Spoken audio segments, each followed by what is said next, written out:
afternoon. Apologies, it's me again. Rupert Taylor from AltFi Data to talk about not just the return, but also the underlying risks inherent in the different types of marketplace lending assets. Or perhaps, as one joker observed when they heard that I was yet again going to stray into the area of transparency in my talk, perhaps 50 shades of transparency.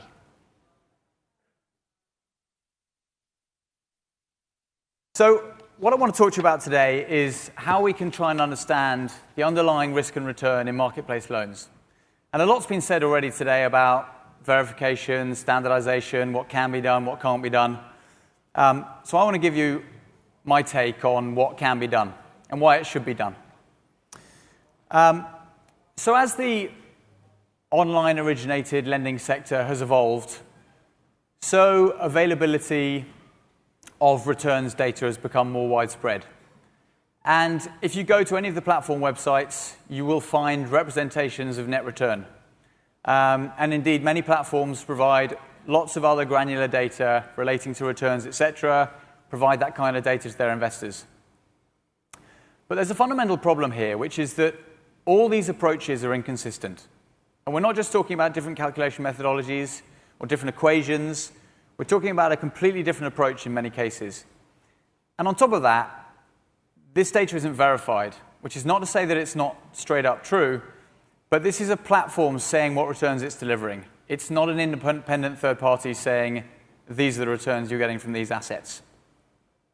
And on top of that, this approach is fragmented. So if we're trying to encourage an industrialization of due diligence, if we're trying to welcome big institutions into this asset class, it's very hard for them to go to each individual platform, go and do a huge feat of financial mathematics in the data room, and then end up with an output which is not even comparable with the platform up the road. So we think that the industry can do better than this. And using this data alone, it's hard to even establish a comparable level of net return, let alone understand risk-adjusted returns, the risk behind those returns. So AltFi Data take a different approach. And fortunately for us, a number of the major platforms are now prepared to provide us with loan-level data, which allows us to provide validated and standardized representations of net return, but also all other metrics. Originally, we used to work with the big four platforms in the UK, Zopa, Funding Circle, RateSetter, Market Invoice. But I'm glad to say that we've now started adding other originators. At the beginning of this month, we added Prosper in the US. And as of today, we've added Lendix, the Paris-based continental European SME lender. And so using loan-by-loan cash flow data, which we verify, we can then represent net returns to a consistent standard. And even though we think our net returns methodology is very clever, even I would have to admit that it doesn't tell us a whole lot about risk. Because whilst it's a net return, i.e. it encapsulates losses, on its own, it's only really telling us about the net return. It's not telling us about how much risk was taken to achieve that level of net return. So, when we think about risk, what is it we're actually talking about? Well, I think it breaks down into two parts. Firstly, there's the main thrust of this talk, which is asset risk. What is the risk inherent in the underlying assets that these platforms are originating? But I also want to touch on another part of risk, which is enterprise risk. You know, when an institution is thinking about partnering with an originator, it also wants to understand the viability of that business. And more than that, oftentimes it also wants to understand the motivations of that originator. And are those motivations aligned with the investor? So let's start just with asset risk. Now, fortunately for us, what we don't have to think about when we think about asset risk in this sector is price volatility. An incredibly overused representation of risk. It's quite staggering to think that most of our financial system is built on the idea that the volatility of a price tells you something about the underlying risk of the asset. And as data scientists who are genuine data scientists, unlike myself, will tell you, many signals does not necessarily make for a useful signal. So I believe, fortunately, in this asset class, we're not able to look at price volatility because there just aren't enough signals in terms of secondary market pricing stimuli. And so instead, we look at a much purer representation of risk. And that is likelihood of loss.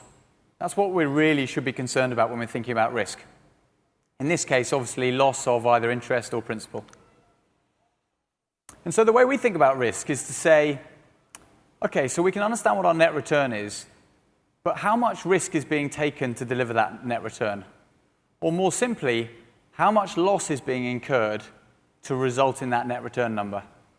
And this is totally intuitive, because we all know that we would prefer to achieve a net return of 6% after defaults of 2 than achieve a net return of 6% after defaults of 10. So we're going to look at this analysis based off our UK Marketplace Lending Returns Index, which is made up of those 4 platforms we've been working with for 3 years in the UK: Zopa, Funding Circle, RateSetter, Market Invoice. We take every cash flow from every loan, and we represent net returns, i.e. interest accrued, net of fees, net of defaults, and after adding back recoveries. Now, there's 2 really important things to understand about this series, and I'm going to be really boring about this because this helps us understand this piece of analysis. And that is that this series is 2 things. It's an annualized return, so that last data point is around 5%, i.e. that's the return you've achieved in the previous 12 months from investing in all these loans. So it's an annualized output. But secondly, it's a time-weighted series. So think about it that you went through every quarter investing $1. Whatever the origination amount did, you only ever invested $1. Okay, it's very important to not overstate the returns, but it also becomes important in terms of how we'll split out the analysis. So to understand risk, we need to deconstruct our net return series. So what's the starting point? Well, the starting point is all the interest income we earn. Think of this as the buffer against losses that are inevitably going to arise. As many of you will know, I'm boring. This is equal time weighted and annualized, so comparable to the return series. So that's your interest income. That's the starting point. And you can see that these platforms are generating interest income of somewhere around 6, 7. And then we look at what the risk actually is, and that is losses. Now, these are net losses, i.e. it's not defaults. It's defaults adjusted back for recoveries. And you probably guessed it, it's an annualized number, and it's an equal time-weighted series. So what we're building up here is a comparable set of data sets, so we can figure out how much risk are we taking to achieve a given level of return. So we can see that the default rate on an annual basis, net, is bouncing around between 1% and 2%. We know that our interest income was 6 to 7. We can then create a pretty simple measure which represents likelihood of loss. And that measure is loss coverage. And all we're doing is we're dividing interest income by the level of losses. You know, how much loss is being accepted to achieve a given level of return. And you can see, you know, guess what? 7 divided by 1, 2. You've got a ratio that bounces around somewhere between 3 and 15. And actually, the mean of that line is about 7. Okay? Now, what this is telling us is that losses would need to go up about 7-fold before we'd start eating into our principal. Now, this doesn't give us the answer. You know, sadly, it's not that easy to get to the answer. But what this does help us do is anticipate what could happen in the future. So, you know, when a downturn inevitably comes, defaults will go up by a factor. We don't know what that factor will be. But we know that this portfolio will allow losses to go up 7-fold before we start eating into our principal. So that really informs our understanding of net return. Rather than just looking at the evolution of a net return, we can now understand the risk that's being taken to deliver that net return. And as I suggested, clearly we want to be making a net return of 6 after defaults of 2, not a net return of 6 after defaults of 10. We want a loss ratio of 5, 6, not a loss ratio of 1 or 2. Now, we're able to create this kind of analysis for the platforms that provide us with loan-level data that allow us to verify and then create standardized metrics. And as I said, we're delighted to report that we can do this for not just the big UK names, we can now also do it for Prosper, and we can also do it for Lendix. And we've got a bulging pipeline of originators who are seeking to onboard their data and allow us to verify and standardize their track record in the same way. And I think this is incredibly important because I genuinely believe that to represent return, even more to represent risk and return, you can only do it in any kind of credible way. You can't really represent risk and return in any way without verified standardized data. And we think this is a big part of industrializing the DD process and allowing this asset class to scale, welcoming in institutions and not just saying, come to the data room, do a week's work, massive feat of financial mathematics, end up with a number which doesn't even match with the guy down the road. So, I want to then move on from asset risk towards enterprise risk. So how do we think about enterprise risk? Well, the first thing I think that comes to mind is the risk inherent in the originator as a business partner. And any institutional grade DD exercise is going to explore this. And the first thing we think about is, what is the viability of our origination partner? Now, clearly, marketplace lending, online originated lending, whatever you want to call it, is very young in the context of finance. And it's an industry which clearly needs some level of scale. But nonetheless, many of the platforms are making very significant progress towards profitability. Most of the big ones are at or through break-even, certainly on a quarterly basis. And that's an important part of enterprise risk. But another important part of enterprise risk is understanding the motivations of your originator partner. Because we all understand that originators are incentivized to originate. That's how they make their fees. And so the really important distinction becomes, is the originator motivated just to originate more assets? Or is it motivated to originate more high-quality assets? That's how we begin to understand alignment between investor and originator. So how does an investor identify that kind of alignment? Or to put it the other way, how can an originator demonstrate to the investor that kind of alignment? Well, this is where things get really, really, really complicated. Because we think for an originator to demonstrate alignment with an investor requires a really complicated equation. Sorry, actually, that is complete and utter nonsense. So that is part of the equation that supports our return series. But actually, the equation that's required to allow an originator to demonstrate alignment with an investor is incredibly simple. This is how an originator can create confidence amongst investors. What the originator needs to be able to demonstrate is that if the investor suffers, the originator will also suffer. The originator needs to be able to say, I'm not just motivated to originate lots of assets, I'm motivated to originate high-quality assets. And if I don't, just like you'll find yourself sitting on a loan that's going wrong, I'll be struggling to originate new loans. So, to conclude, we think that developments in standardization are making it increasingly possible to credibly compare not only return, but also risk-adjusted returns.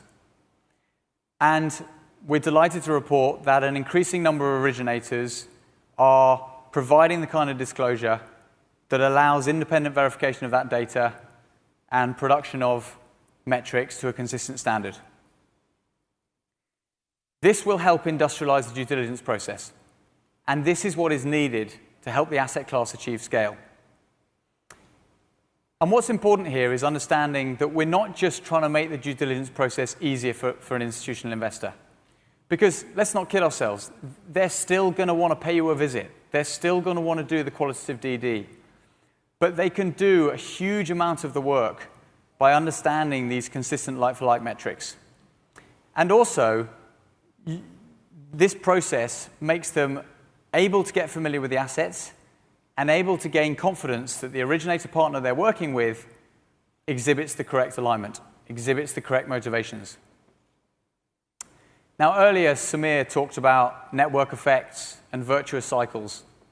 And I think this is where this gets kind of interesting because, clearly there's an asset risk element here and there's an enterprise risk element here.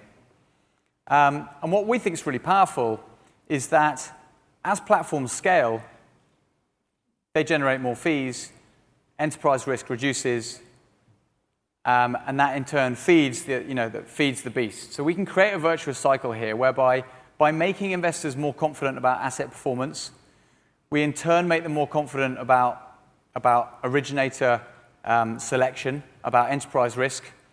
That encourages adoption, that creates scale, scale creates profitability. That leaves us with an online originated asset class which becomes much more suitable for mainstream adoption. So I hope I've demonstrated that standardized verified data can allow us to meaningfully represent not only return, but also risk.